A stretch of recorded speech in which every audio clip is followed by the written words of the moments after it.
It's another day, another product review. Napakaganda ng panahon ngayon, guys. So naalala niyo yung sinabi ko na mag-upgrade tayo ng BMS ng ating ginagamit na power station.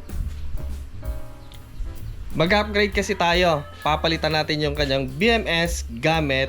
Eto guys, may bagong product tayo ngayon na tiyak na magugustuhan nyo. So ang gagamitin nating BMS ay from JK BMS.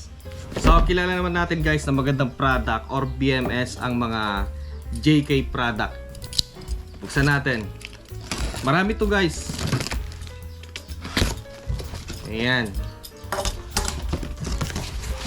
So, ito yung gagamitin natin na pang-upgrade.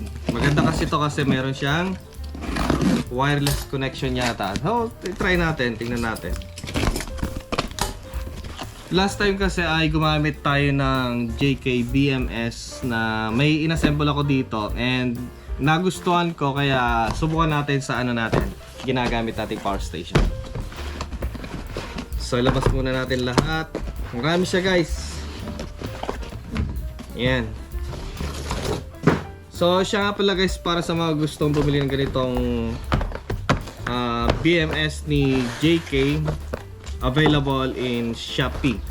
So, ayan guys, puntahan nyo na lang sa description box. Nandun yung link ng BMS na to.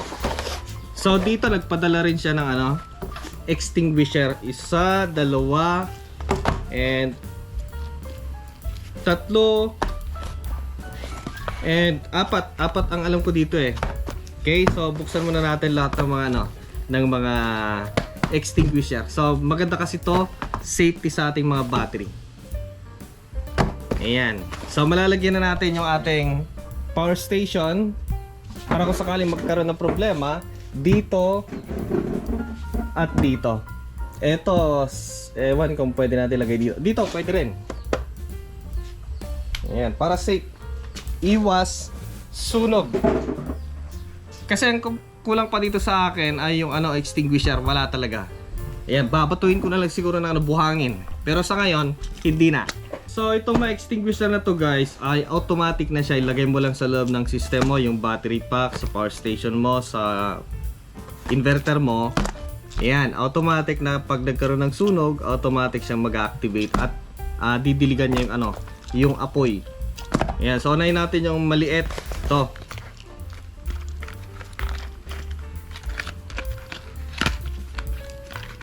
Ito ay para sa mga circuit breaker. Yan oh. Meron siyang mitya, yan oh. Para siyang paputok. Pero hindi siya sasabog guys ah. Yan, lalagay sa ano, sa circuit breaker para kung sakaling may sunog sa ano, breaker natin, siya yung mag-aapula ng sunog. Yan, ito aapoy siya, then papasok sa loob tapos maglalabas siya ng aerosol. Ayan, heat aerosol fire extinguisher. Ayan, isa yan. Then, ito muna. Ayan o. Para siyang speaker. Ayan. One time siguro subukan natin. Pero ito lalagay ko sa circuit breaker. Ito. Subukan natin minsan na ano. Pag mag-assemble na ako, pag maglalagay na ako, tapos saka natin susubukan. Ito, fire extinguisher. Heat aerosol fire extinguisher device. So hindi siya kagaya ng ano, yung may tangke na ganyan na kapag ginamit. Sa bagay, kahit sabihin yung one at a time lang siya gamitin pag may sunog, syempre pag nag-burst na siya yung laman niya, lobas na, hindi mo na mauulit. Ganon din yung ano, yung mga debote or yung may tangke, gaganon mo, hindi mo na may babalik yung laman. Ang kagandahan lang kasi nito, automatic. Yan, sa mga tamad, pwede to. Maganda kasi yan. Tapos ito mas malaki, mas malapad. Tama-tama kay Day. Pero ito kay Day, ito mas malaki. Ayun na. Oh, mahaba yung ano niya. Mahaba yung mitya oh. Ayan. Ito, subukan natin mamaya. Ayan. Dalawa. At ito yung isa, ilalagay natin sa battery ni Day. Laki oh. Lapad. Tama-tama sa mga ano, yung mga maliliit ang space. Ayan. Fire extinguisher. Heat aerosol fire extinguisher. Ayan siya guys. Oh. Dami. Yun oh. Ang isang maganda kasi sa ganitong klaseng mga fire extinguisher guys ay bukod sa easy to install, na ilalagay mo na sa mismong hotspot sa loob ng battery case, sa circuit breaker, or sa mismong inverter mo sa loob. Ayan. Automatic na siya. So, hindi mo na kailang tumakbo, kailang pisilan or sabuyan. Ito, automatic na siya pag nakalagay sa loob. Ayan. Automatic. Wala ka ng problema. So, easy to install. No wiring needed. Ayan. Basta idikit mo lang siya, meron siyang double-sided tape dito, meron pa sa kabila, so ilalagay mo sa rail sa circuit breaker. Then eto naman, meron siyang double-sided tape, dikit mo na lang sa loob ng battery case mo. Eto naman, pwede mong lagyan ng double-sided tape or screw. Boom! Tapos, eto naman, double-sided tape, dikit mo na lang. Pag mainit ang ulo ng asawa mo, dikit mo. Automatic, madidili ka ng malamig. Then, yung dalawang box kasi nga, ay, eto, meron pa. Meron siyang kasamang voltmeter. Ayan guys, oh. Meron siyang pindutan. So, masusubukan natin to. Sa bagay, kung ilalagay ko tong voltmeter, saan natin ilalagay kay ano? Obligado ibubutas natin. Ayan. Then, yung kanyang BMS. Laki guys, oh. Pang 200 ampere. Yan. Tapos yung kanyang mga wiring. Meron siyang kasamang switch. Papakita lang natin lahat yung laman para kung sakaling bumili kayo, di may idea na kayo kung ano yung mga laman sa loob ng box. Malamang siguro itong mga fire extinguisher ay separate yung bibilhin. Lalagay ko na lang sa description yung mga link niya. Baka sakaling gusto nyo, para ano, para kahit ang maganda kasi nito, hindi mo kailangang bantayan na maghapon yung ano system mo. Eh di naman natin alam kung kailan magkakaroon problema. So automatic pag nakaamoy ng apoy, ayan, automatic siyang maglalabas ng ano, aerosol. Okay, meron siyang kasamang mga tornilyo. Ayan. Malamang ito ilalagay natin kung sakali sa labas. So, para sa mga interested na bumili guys, eto po yung kanyang link nakalagay sa description box. So, eto guys ay marami siyang pwedeng application. So, meron sa atin ay JKB2A8S20P. So, 200 ampere ang kanyang spec. So, meron siyang active balancing na 2 ampere. So, wide yung kanyang application. Pwede sa battery string na 4S hanggang 8S. Discharge current nasa 200 ampere. Ayan, pero pwede siyang isagad hanggang 350 ampere sa kanyang discharge. So, pwede sa lithium ion, LiFePO4 at LTO.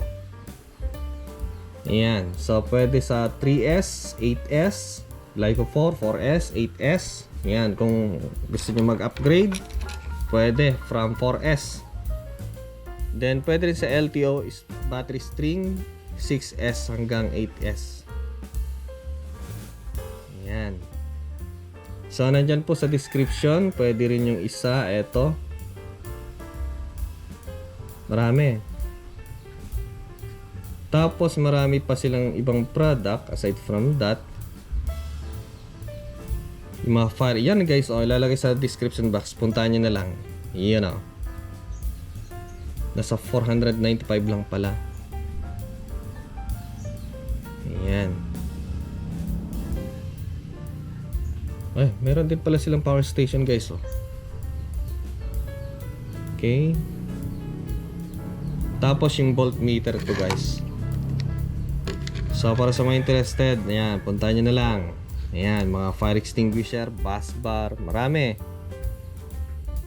Okay, ito maganda para sa circuit breaker. Para sakaling may power interruption, may sunog, di kahit paano, safe yung system mo.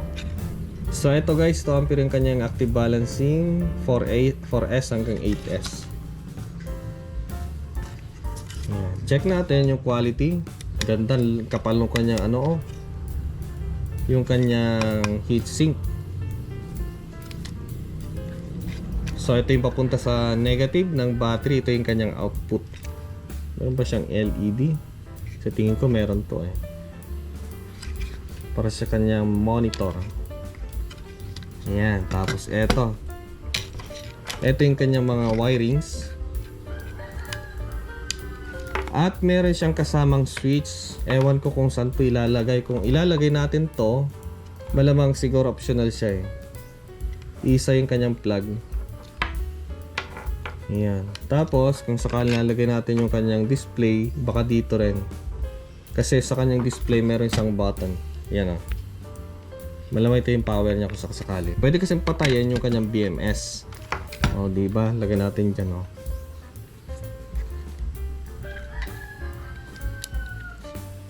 diba? Ganda.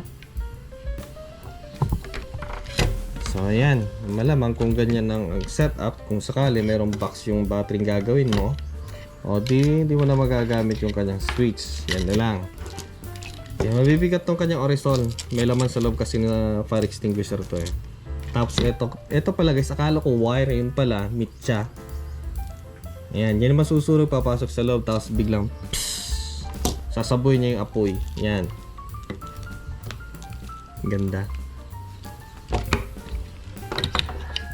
Okay, so para sa mga interested, ito isa-isain ko guys. Ilalagay ko na lang sa description box. And bahala na kayo. Ang ganda ng BMS.